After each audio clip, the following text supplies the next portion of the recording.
Alright, now that we understand the basic theory of stochastic simulations, let's look specifically at how you would go about setting up a stochastic simulation and executing it using the tools provided for stochastic simulations in the groundwater modeling system software.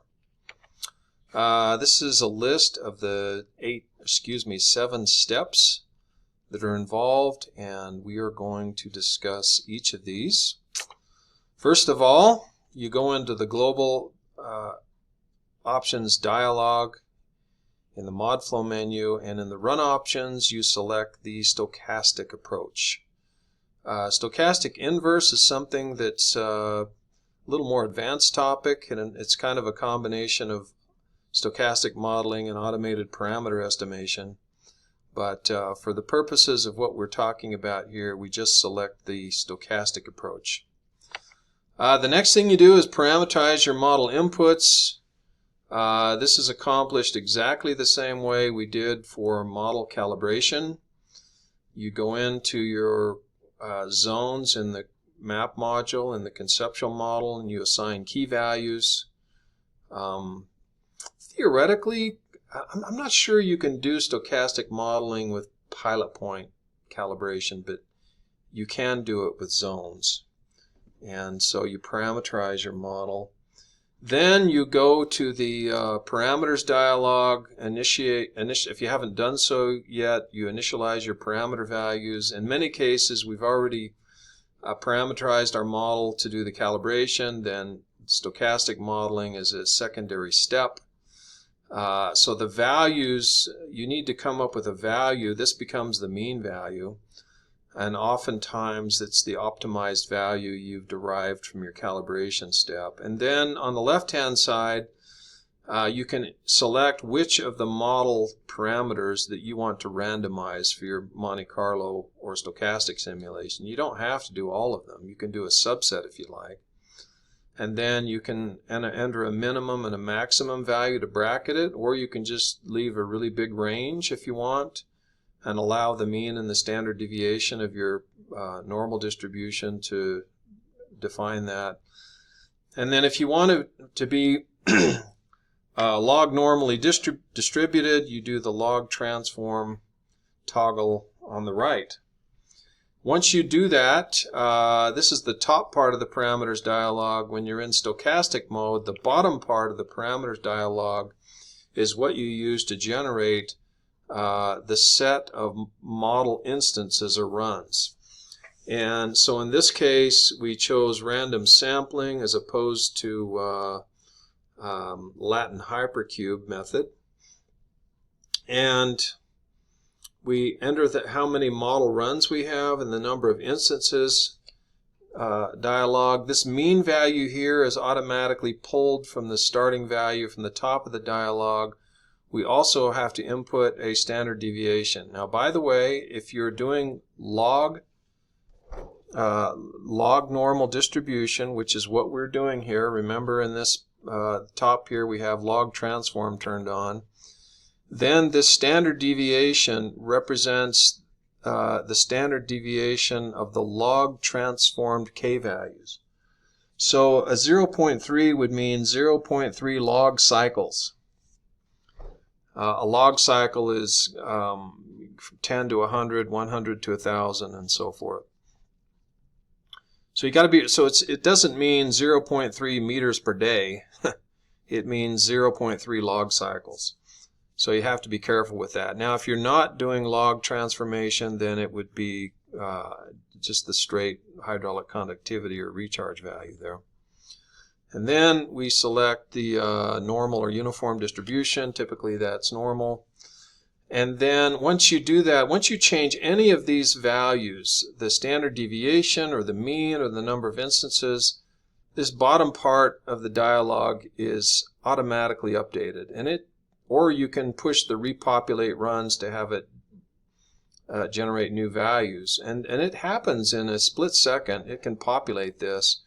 And again, as I described in the previous video, for the first model run, it goes into this HK200 parameter, generates a random number that's consistent with the mean and standard deviation, which define a normal distribution, and it puts it in here. Then it does the same thing for the next parameter and so forth.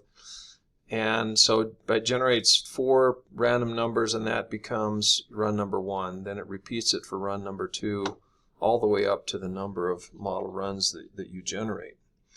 Now, if you were to pick Latin hypercube, this part of the dialog would go dim, and there's another row that would appear where you select the number of segments, and again it would instantly populate this array to you. There's also an option to do user-defined, and if you select user-defined, then this bottom part of the dialog is an editable spreadsheet, and you can copy and paste a table of values from Excel. So you can use something completely external to GMS to define your parameter instances if you would prefer to do that. Okay, once you do that, you just save and run MODFLOW, and it then runs it once for each of your model instances. And as it runs, it will tell you whether or not the model converged, because it's entirely possible that perhaps you pick a standard deviation too large, or maybe there's just you get a combination of low hydraulic conductivity and low recharge that makes your model cells go dry and it doesn't converge. And so it keeps track of each model run whether or not it converges, and each time it runs one, the bottom part of this window echoes the output from MODFLOW for that run. And you know, this can take quite a while depending on how many model runs you've done, but once it's completed, then this abort button changes to an OK button, and when you select that, it brings up a list of your model runs, and by default, the ones that failed to converge are toggled off, meaning it won't even attempt to read them. It only reads the ones that converged, and then you can click OK. And once that comes into GMS, the solutions are then organized in the Project Explorer window. There is a folder for your entire solution, and then within that folder there's a separate folder for each model instance. And each of those represents a solution, a MODFLOW solution. And so you can, if you click on any one of these solution folders, and they're numbered, that will then highlight or display that solution in the main GMS window.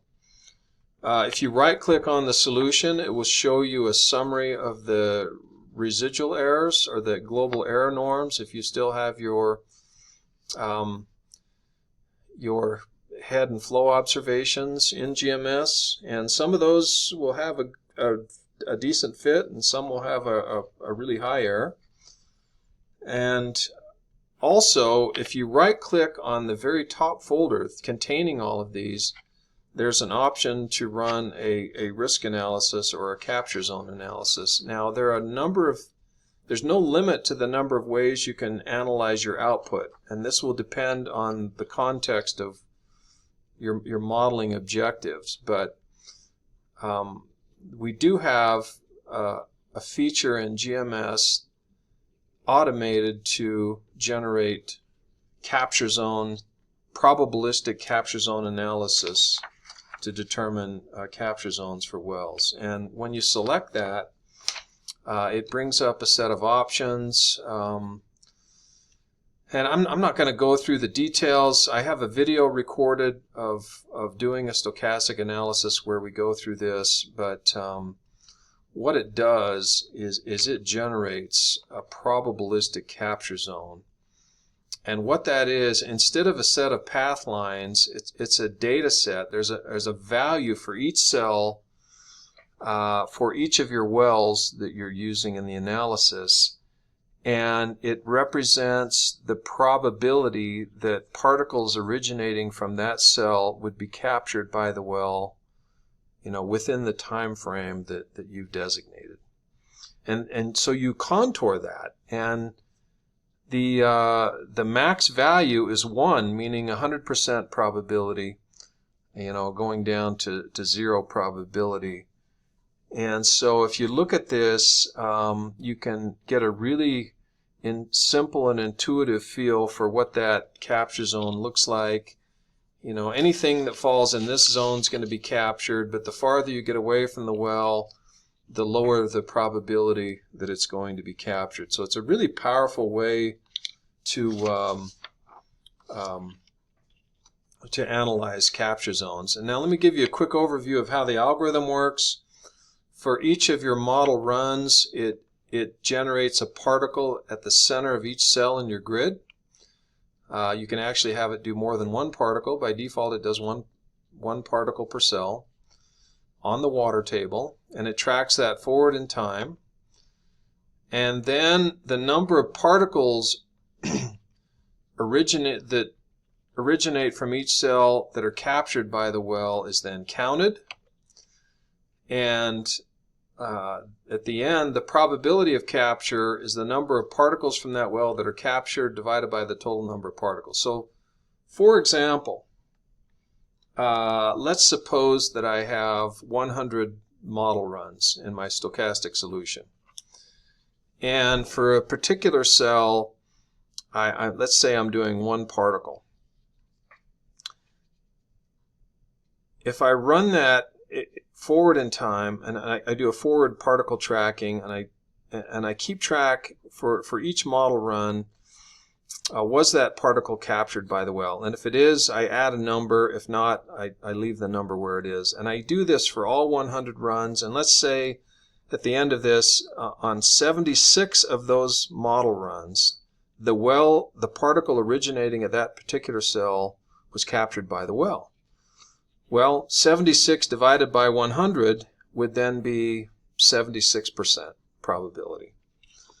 And it's as simple as that. I do that for all of the cells. It can take a while to run because it's tracking a lot of particles over a large number of model runs, but when I get done, those results are then saved to my Project Explorer window there's a separate data set for each of the wells in my model that I'm analyzing, and I click on that data set and it will then contour the probabilistic capture zone. So that, again, I have a video illustrating that process. Very simple to use and a very powerful way to do capture zone analysis. Now that is the main one that we have fully automated in GMS, but you can apply stochastic modeling to any other potential outcome.